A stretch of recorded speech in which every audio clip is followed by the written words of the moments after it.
Site అయితే లాలా చెరువు అండి ఇది. రోడ్ నుంచి హైవే నుంచి 4వ బిట్టు. 1 2 3 4వ బిట్ అండి. హైవే నుంచి NH5 నుంచి 4వ బిట్ అండి. లాలా చెరువు సైట్ అదండి. ఈస్ట్ ఫేసింగ్ 45,000 చెప్తున్నారు గజం వచ్చి. పార్టీ దగ్గర మాట్లాడుకొచ్చండి.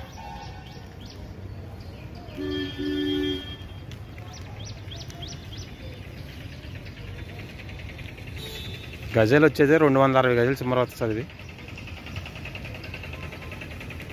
లోతు వచ్చి 55, ఫేసింగ్ వచ్చి 40 అండి.